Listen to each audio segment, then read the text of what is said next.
Welcome to the biography series. We're going to continue with this one is the 3-in-1. Okay, I'm not going to go into detail on all of them in this video, but what I want to do is I want to basically introduce you to George Washington Carver. We are going to do a lot more dissection of Booker T. Washington, which is the second book here called Up From Slavery. That's our little one Malachi heading to bed there. And then we have a third book by David McCullough on Theodore Roosevelt. Okay, so let's begin from why am I putting all three together? Let's try and put the relationship of all three people. So Booker T. Washington worked diligently and hard to go to school. Okay, so his story is told in the book Up From Slavery. Very fascinating story. He inspires me. I mean, this man went through a lot, but this was around the Civil War era, right? Civil War times. We're talking about 1865, 1863 to about 1870. These are difficult times, right? But Booker T. Washington goes against all odds. He works hard. He makes it through. And he goes to Alabama and he starts this school called, now it's called the Tuskegee Institute. And while he's there, eventually he actually gets George Washington Carver, who we're going to talk about in a second. But Booker T, remember, we'll talk about him again. Wonderful figure in American history. No matter what you've been, what has affected you in the past. And I need to remember this. He went through a lot, but he still was able to find ways to make education possible for people in the South, in Alabama. And by God's grace, I hope to go to Tuskegee someday to see the work there. And also just basically inspire students in Alabama, in this area. We moved to Texas now, so I'm hoping to inspire more students all across the country, but especially, I would say, also in Alabama, Mississippi, and Louisiana. We're in the 21st century, and here's the good news. There is no reason anybody should allow their school district to limit their knowledge or academic ability. I repeat, there is no reason why we should be bound by the school district that we're in. As a matter of fact, personally, I grew up in Nigeria, and the education system is not perfect, don't get me wrong. But one thing they did not do for us in Nigeria is they did not lower the bar. They gave us a high standard, and we kept up with that high standard. So when I look at the American education, I say this in love, and please, I'm not saying it out of pride. I'm just really serious.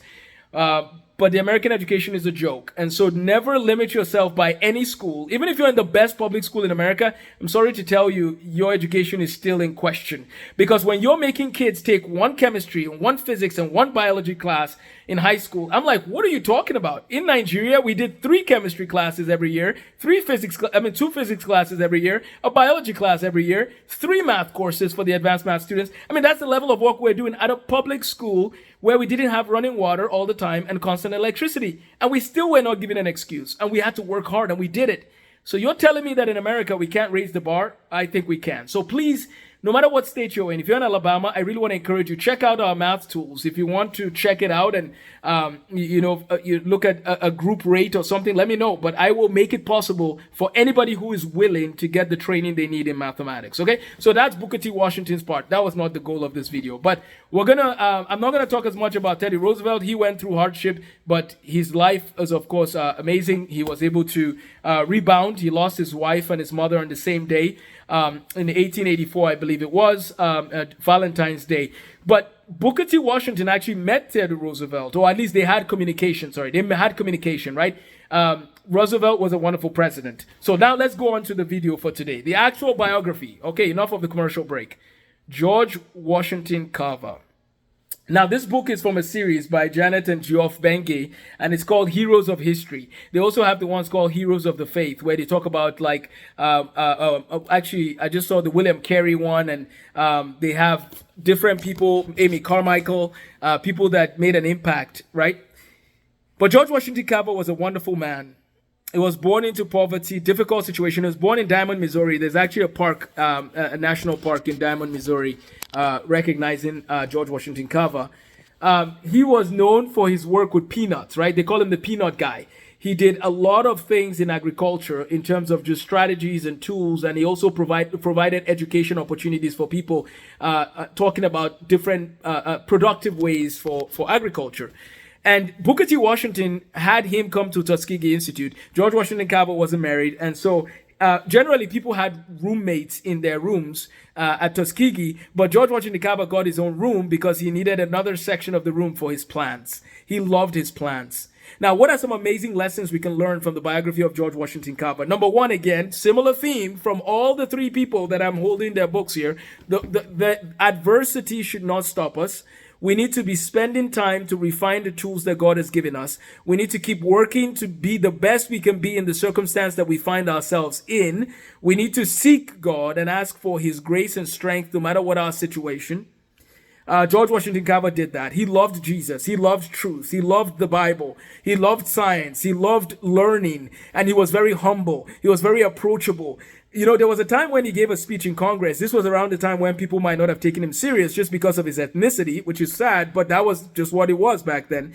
And when that happened and he gave a talk, people had to stand up and clap and just, this guy was so good at what he did.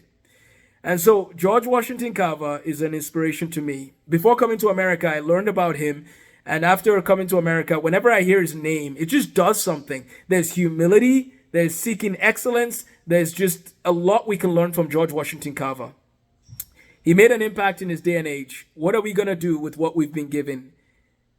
Now, life on this earth will come with challenges, and I know a lot about that. I got a lot of gray hair, right? When you start a school, it comes with challenges. But I thank God for the opportunity I had to do that. But I learned a lot about myself, a lot about things that I should have done better in. And I am excited for the future by God's grace. I am excited to work more with a team of people and allow people to use their strengths, and I'll focus on mine. I love inspiring people, and I love seeing people flourish. I love seeing people be kind to one another and just encourage one another and collaborate to make an impact. And we'll continue to do that in education. So those are my friends for today. Booker T. Washington, George Washington Carver, and Theodore Roosevelt. We're going to do a deeper dive into Booker T. Washington and Theodore Roosevelt. As a matter of fact, there is a Life STEM Academy Grand Forks campus, and there's going to be like an online component. And so basically we provide education tools for families. And so we have math already made for all of next year for pre-algebra, algebra 1, algebra 2, pre-calc, geometry. We have all of it, right? That's in my Counting to Calculus course. And that's available to anybody, even if they don't attend the Life STEM Academy campus. So please reach out if you're interested in our math program. So that's our math. Our science, we're continuing with Jay Wiles. He has a chemistry curriculum, a physics curriculum, a biology curriculum. My dream someday is to bring the rigor of STEM of Nigeria to America. I want kids in 10th grade America to do physics and chemistry and biology and math at the same time, right? Now you're like, oh, that's too much. No, I'm saying even if it's little doses, but the idea is that they have continuity from 10th grade to 11th to 12th, especially if they want to become doctors or engineers. I want them to have a solid base. So please, I'm still doing education consulting. I'm taking a few students for math mentoring for next school year. So if you are interested, please send me an email. I only have capacity for a certain number of students in pre-algebra, algebra 1, algebra 2, and geometry, trigonometry. Not many people email us about calculus, but we do have calculus resources as well. So please reach out if you're interested in that. I also have connections to a chemistry program, an online program.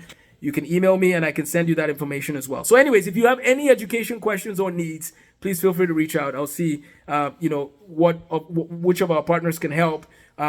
There is a hybrid school in West Fargo now. Our church, the Summit Church in West Fargo, started Shiloh Christian Academy, and that's where there will be a Monday, Thursday hybrid program as well.